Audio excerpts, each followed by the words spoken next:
Welcome to the Namibia Oil and Gas Podcast, your weekly gateway to the latest news and developments shaping Namibia's dynamic oil and gas sector. It's Friday, 6th of December, 2024, and I am Tanil Nakoses. And I'm Kobus Taser. With this past week's latest news, updates, and insights from the Namibia oil and gas industry. This week's top headlines. Namibia's cabinet approved Upstream local content policy. The Noble Venturer Drillship arrives in Walvis Bay.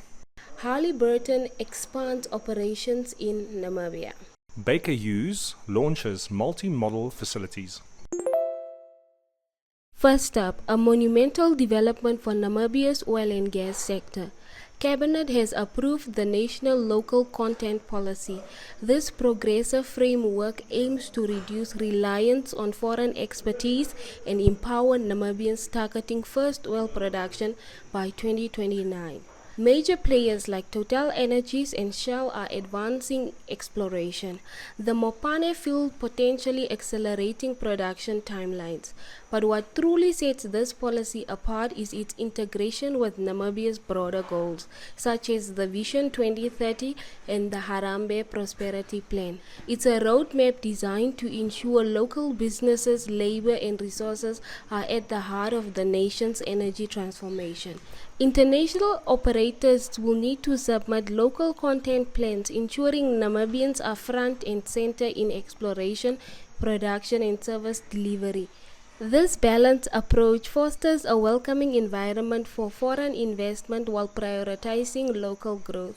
As NJ Ayuk of the African Energy Chamber puts it, this policy is a powerful example for the continent on leveraging energy discoveries for long-term economic empowerment. Shifting gears, Africa Oil Corporation has bolstered its stake in Impact Oil and Gas, acquiring an additional 7% interest to reach a 39.5% share. This move enhances Africa Oil's influence over Impact's assets, including the highly sought-after Venus oil discovery. Located in the northern Orange Basin, the Venus field, along with neighboring prospects, represents one of the region's most exciting exploration opportunities. According to Africa Oil CEO Dr. Roger Tucker, this strategic acquisition solidifies the company's position in Namibia's upstream sector and opens the doors for further exploration in blocks 2912 and 2913B. On to Halliburton, a global oilfield services giant which has announced the opening of 4 new facilities across Namibia.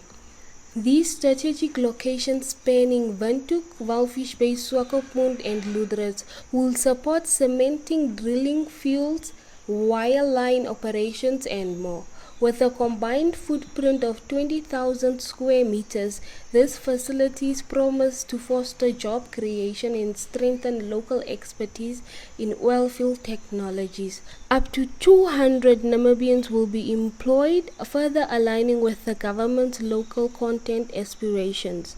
Halliburton's commitment to Namibia's economic success underscores the global interest in our energy sector. And finally, Baker Hughes has expanded its footprint in Namibia with a liquid mud plant, cement bulk facility and integrated multi-modal hub in Walvis Bay. This is no small feat. The liquid mud plant, Namibia's largest, can hold an impressive 15,000 barrels of fluid, vital for offshore operations. Baker Hughes has also invested in training local workers and government personnel, fostering a skilled workforce for the developing energy sector. This initiative strengthens Walvis Bay's position as a key hub in Namibia's energy journey and reflects Baker Hughes' dedication to supporting the nation's aspirations to become a leading energy supplier. From the approval by the Namibian Cabinet of our country's national upstream local content policy that will ensure that local businesses and people can truly benefit from a country's energy transition, to major companies such as Africa Oil Corporation, Halliburton and Baker Hughes, amongst others, making huge strides in further developing their operations in country, it is clear to see that the next few months will be an extremely busy period for the energy sector. Thank you for listening to this week's episode of the Namibia Oil and Gas Podcast. I am Tanil Nakoses. And I'm Kobus Taser. If you'd like to contribute with news and information, please contact us at info@namibiaoilandgas.com. For more news, information, resources, and updates of the week, visit www.namibiaoilandgas.com. Whether you're an industry professional, an investor, or simply curious about this exciting sector, feel free to share our podcast and follow us on your favorite podcast player. Join us next time as we continue to explore the top stories driving Namibia's energy future.